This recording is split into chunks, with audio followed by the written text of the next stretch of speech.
I'm not alone. I've got my co-host, co-pilot, none other than co-pilots. I must add. Yeah, because we have the spicy one joining us back again. I have Bala Swagarian, and of course I have the ambassador, Paul Gassa, joining me. So guys, welcome back. Okay, it's good to be back. And of course, we just saw Mercy, of course, all eyes on Mercy. And the good thing is that one thing, the sweet thing I like about this is Neymar, you can't run anymore. You're still under the shadow of Lionel Messi. So, must you always come and spoil? I don't understand. Well, sorry. It's okay, it's all right. But it's good to be here. It's good to be here. Austin, it's good to be here, Bala. But that one, why do you have to approach? We're talking about the man. Can you just concentrate on the man? Thank you. Yes, now because You don't Why have do you to have to bring bring Neymar Neymar into and the matter. under shadow or Neymar some? was saying he was running away, and now he's still under the shadow. He's not running. He was not running. He's He not He was running away. He wanted to be a man. Okay, did you know? Let me ask you. He Did never you know? became that- Did you know Finish. that after the news broke, I watched this interview, but it was too long to put it up. Messi's interview. He said the first person he contacted. It was Neymar, of course. Yes, because they're friends. Wait, because I'm saying they're friends, but what I'm saying is Neymar was running away. Neymar was running away because he was saying he wanted to go and be the man, be the Ballon d'Or winner. But He said came all to this? Yes, but he came to PSG and became under a small boy. Talking of Mbappe, who has been the highest goal scorer for the past 2 or 3 seasons since Neymar came. So Neymar should be grateful. Neymar is happy because his career is going to be rejuvenated. Wow. I didn't see this coming. When I did that intro, I didn't think we were even going to have this kind of conversation. But you are the one that said it now. When you introduce him as the spicy, what do you expect? But what did I say Well, I wrong don't know. now? This one is pepper that used to make somebody choke. All right, ladies and gentlemen. Amazing time. It's another day in the life of Lionel Messi, and he had countless interviews yesterday, and we just watched one of them. The first one we saw was one of such interviews. Amazing one. The world expects, now the expectations are beginning to settle in, and everybody's now like, okay, Messi, you've come. PSG has got you to the Champions League finals already. This last season, they were in semi-finals of the Champions League. The next big thing for PSG is to win the Champions League. So we hope you were signed for that purpose. So what's your take on Messi? Do you think Messi can make that extra? We talked about it a bit yesterday, but this is throwing into Bala now.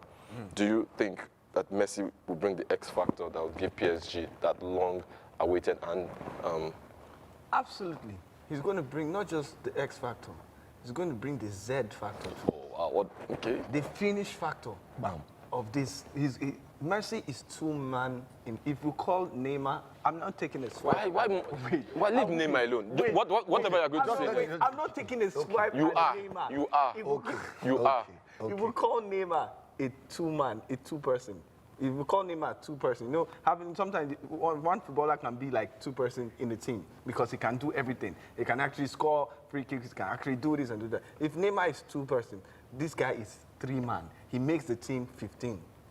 Wow, I wonder where the other 3 players were when they were knocking back out of the Champions League. I'm just saying. Yeah, because of course you can't compare the team that we have in PSG now to the team we have in Barcelona. Yeah, but it's 3-man in one now, so you should be able to make up for the difference of the others. No, those ones are like -5.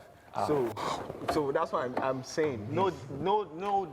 That is a heck load of disrespect there. To Barcelona fans. I'm just saying, but you know the truth. You know it. That's why you've made Messi cry so many times. So I'm just saying. So back to what we're saying. Absolutely, PSG not winning Champions League would be a failure. Wow. Project failure. If they don't win it, if they don't with Messi. If they don't win, honestly, I don't disagree with Bala on that one, because you can't have. Look at the forwards. You have Neymar, Messi, Mbappe in front. Yeah. I'm going to skip the midfield because the midfield is just just apart from Ronaldo, I'm not sure they have any other Champions League winner right there. But at the back, you have Ramos. In goal, you have Donnarumma. You have Ramos, you have Marquinhos. You have Marquinhos, I know, right? You have on the left, you have Hakimi. Very good, hot prospect. I think on the right, I think on the left, you have Bernat, and Yes, you Bernat, have some other good players. Come to the midfield, you have Verratti, Wijnaldum. You have a lot to select There's from. still Angel Di Maria. There's still Angel Di Don't even go Maria. there. Don't even go So, there. look, that is, we're talking about the front three. I don't need to, for the record, if you're just watching the show for the first time, if you don't know football, this is talking about Mbappe, the best young prospect in football I've ever seen. World Cup winner, every PSG. But you, Oh had my but God. you had a horrendous Euros. Horrendous, yeah, but World Cup is more better than, and we know what happened in that. The World Cup was 3 years ago, by the way. We know what happened in Euros, but before the Euros, you know, he was banging in goals he had almost 35 goals last season. So even in Champions League, he was phenomenal. So we know who the Was he? Yes, we know the Was kind he of pedigree. against We know the PSG, kind of- against Man City? Was he? No, but you know, in the latter stage, but we know the kind of pedigree that this guy, the kind of player he is, I for his understand. age, of course, the new leader. Then we have Messi. I don't need to know his accolade. If you don't know, because I cannot mention it. If I start mentioning his accolade, the show will finish. So just go and Google Messi, you know Messi. Then come to Neymar, of course, the crown prince, the guy under the shadow of Messi. But Neymar, absolutely, I'm not going to say magician. He's an angel in football. This guy can do things, can make things happen. But with Lionel Messi, we know what he did. So what I'm saying, like, he's going to be a failure. But I think what PSG should do, they should go and watch the Galactico videos. They should go and watch the documentary of the Galactico. So pride won't come into them, because that's what messed up the project of the Galactico, that they never won it was a failure at the beginning. They started well, but it ended up being a failure because too many egos, too many pride. And that's where Mbappe comes in. Mbappe, the ego of Mbappe. Mbappe was never a fan of Messi. He's always been a core fan. This guy grew up. I'm a fan of Ronaldo, but what Mbappe was doing in his room with Ronaldo, so you can imagine. Do you say what was doing? No, I mean what he was doing. So many pictures, so many posters. I It was understand. all about Ronaldo. And even when Messi was coming here, have you heard any comment from Mbappe since Messi came in?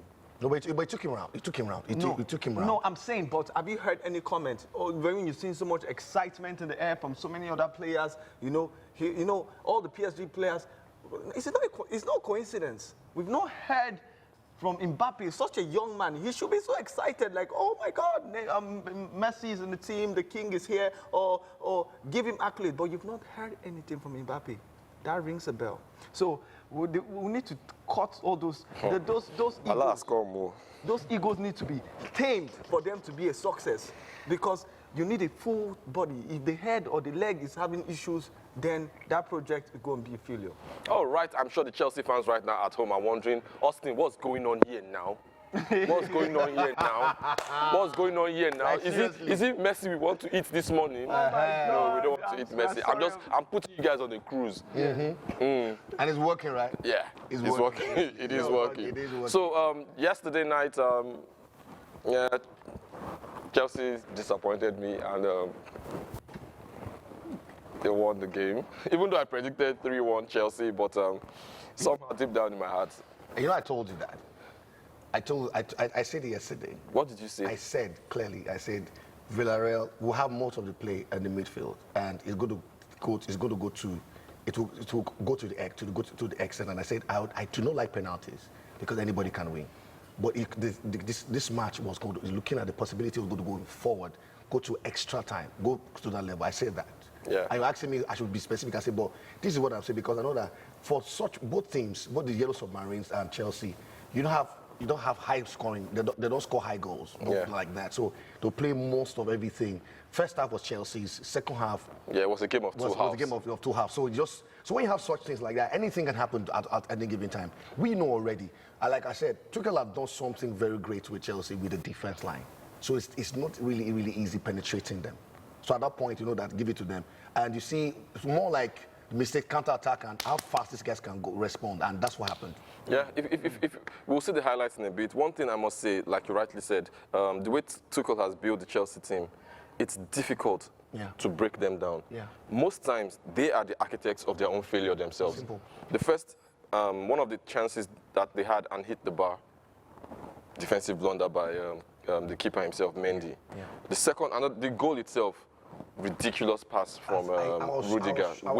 I was Ridiculous shocked. and wayward pass by Yeah. Rudiger leading to the goal. And yeah, disappointing half for me. When I watched the second half, Chelsea's performance, it was a shambolic one, and with that, I thought. I think it was King who called yesterday and said the game was going to go 2-1 to Yellow Submarines. Yellow So I was already in that route, like, yes, it's going to happen, and I was going to party with King on the show today, but sorry, King, it didn't happen. But I would say big congratulations to Chelsea, of course, and breaking the jinx, you know, winning the UEFA Super Cup since 1998. Yeah. It was a good game because as much as we underrate the Villarreal team, I'm saying that was supposed to be like a, you know, walk over. I never had that feeling it was going to be. Some Chelsea fans had that. Oh, a lot of people did. But A lot of people had they that. were this close to beating Arsenal, Man City, Man U, and Chelsea. Yes. That's the Villarreal team. And that thing in itself, that's just more like, okay, we needed to get like someone to really redeem the issue with England. Don't do that to all of us. Yes. But I would now say big ups to Chelsea. You know, we talked about their defensive line. You see the goal that Villarreal even scored. There's no team in this world that won't concede a goal from such a tactical play from that. True. That was such a beautiful goal. True. Like, no team gather the best defenders in the world. Gather from the past, bring them and put them. No team, that goal will go in because that was a well-executed goal. I would say from the beginning, yes, Rudiger made a wayward pass, but the tactical play from those players was very excellent.